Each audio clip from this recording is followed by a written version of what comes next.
మన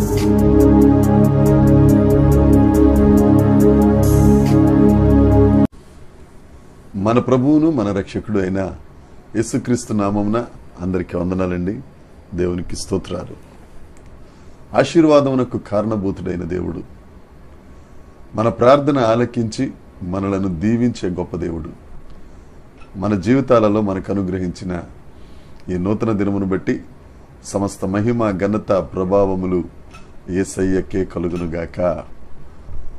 ఆ గొప్ప దేవుడు మనల్ని ప్రేమించి ఈ నూతన దినములో మనకు అనుగ్రహించిన దేవుని యొక్క వాగ్దానము, కృపావార్త. జకరియా గ్రంథము 8వ అధ్యాయము 13వ వచనం. యూదా వారలారా, ఇశ్రాయేలు వారలారా, మీరు అన్యజనులలో ఎలాగూ శాపాస్పదమయ్యుంటిరో అలాగే మీరు ఆశీర్వాదాస్పదమగునట్లు నేను మిమ్మును రక్షింతును, భయపడక ధైర్యము తెచ్చుకొనుడి.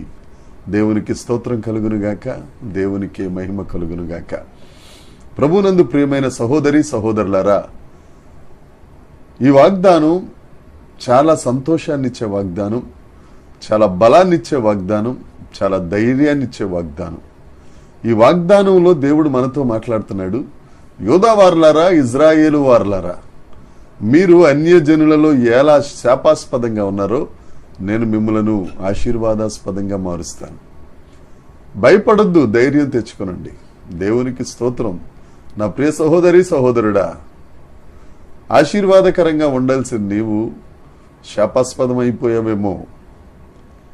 ఒకవేళ నువ్వు ఎవరి దగ్గరైనా అప్పులు తీసుకుని తీర్చలేని పరిస్థితులలో, మాట ఇచ్చి నిలబెట్టుకోలేని పరిస్థితులలో, నిన్ను ప్రేమిస్తున్న వారే, నీ స్నేహితులు అనబడిన వారే, నీ కుటుంబస్తులే నిన్ను శాపాలతో శాపాస్పదంగా నిందిస్తున్నారేమో. నువ్వే మాకు శాపమైపోయావురా అని నిన్ను తిడుతున్నారేమో, దుయ్యబడుతున్నారేమో. ధైర్యం తెచ్చుకో, భయపడొద్దు. దేవుడి దినాన నీతోనే మాట్లాడుతున్నాడు. నా ప్రియ సహోదరి సహోదరుడా, అన్యజనులలో మీరు ఎలాగూ శాపాస్పదం అయిపోయారో ఈ దినాన మీతోనే మాట్లాడుతున్నాను. మిమ్మల్ని ఆశీర్వాదాస్పదంగా నేను మారుస్తాను. మోసం చేసేవారికి, నటించేవారికి దయ అనేది ఉండదని లోకనానుడి. కానీ మనం ఎంత మోసం చేసేవారమైనా, ఎంత నటించేవారమైనా, అపరాధముల చేత చచ్చిన వారమైనా, కృపగలిగిన దేవుడు నీ ఎడల, నా ఎడల, మనందరి ఎడల కృప చూపించి ఆయన ప్రాణత్యాగం చేసి ఆయన రక్తపు కోటలో మనల్ని నివసింపచేసి అందాక శాపమైపోయిన మనలకు ఆశీర్వాదమును అనుగ్రహించిన ఆశీర్వాదములకు కారణభూతుడు యేసుక్రీస్తు ప్రభు. అనేకులు రక్షించబడి పెంటకుప్పల మీద నుండి పైకి లేవనెత్తబడి దరిద్రులను ఆ ధనవంతులుగా చేసిన ఆ గొప్ప దేవుడు నీడలో ఉండి శాపమైపోయిన వారి బ్రతుకులను ఆశీర్వాదకరంగా మార్చుకున్నారు. రూతు శాపమైపోయిన జీవితం, నీ దేవుడే నా దేవుడు అన్న ఒక్క మాట ద్వారా ఆశీర్వాదంలోనికి వచ్చి ఆఖరికి యేసుక్రీస్తు ప్రభు వంశావళిలోనికి వచ్చేసింది. 12 సంవత్సరాల రక్తస్రావము కలిగిన స్త్రీ శాపాస్పదమే ఆ గృహానికి. యేసయ్య వస్త్రపు చెంగును ముట్టగా ఆశీర్వాదాస్పదంగా మారిపోయింది. బర్తిలోమయి ఆ రోడ్డు పక్కన గ్రుడ్డివాడై భిక్షాటన చేయుచుండగా యేసయ్య ఎదుట కేకలు పెట్టాడు. ఆ కేకలే ఆయనకు ఆశీర్వాదపు దీవెనలుగా మారి ఆయన శాపాస్పదము నుండి ఆశీర్వాదాస్పదంగా వచ్చాడు.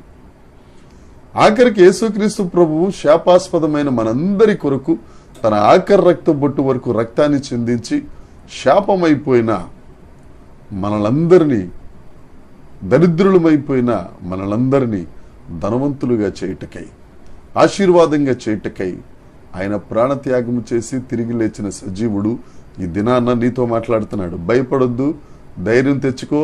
నువ్వెక్కడ శాపమైపోయావో, ఎక్కడ నిన్ను నిందిస్తున్నారో నీ మొహం మీదే, ఎక్కడ దొరికావురా అని, నువ్వు శాపంరా మా బ్రతుక్కని నీ మొహం మీదే నిన్ను ఉమ్మూసి అంటున్నారో వారి ఎదుటే యేసు రక్తం జయం. దేవుడు ఆశీర్వాదాస్పదంగా నిన్ను మారుస్తున్నాడు. స్తోత్రం చెల్లించు దేవునికి, హల్లెలూయా చెప్పు దేవునికి. ఈ వాగ్దానాన్ని స్వతంత్రించుకో. ఈ వాగ్దానం నా కోసమే ఆమెన్ చెప్పు. నువ్వు ఎక్కడున్నా ఈ దినమంతా ఈ వాగ్దానాన్ని స్మరించుకుని, దేవా నన్ను ఆశీర్వాదాస్పదంగా మార్చినందుకు సమస్త మహిమ ఘనత ప్రభావం నీకు చెల్లిస్తున్నానేసయ్యా అని ఆ దేవుని యందు సంతోషించు. నీవు ఆశీర్వాదాస్పదంగా మారబోతున్నావు. నిశ్చయముగా దేవుడు నిన్ను ఆశీర్వదించునుగాక. నిన్ను నిందించిన వారి ఎదుట నిన్ను తలగా దేవుడు చేసి, అప్పిచ్చువాడిగా చేసి, పైనున్నవాడిగా దేవుడు నిన్ను మార్చబోతున్నారు. స్వతంత్రించుకో.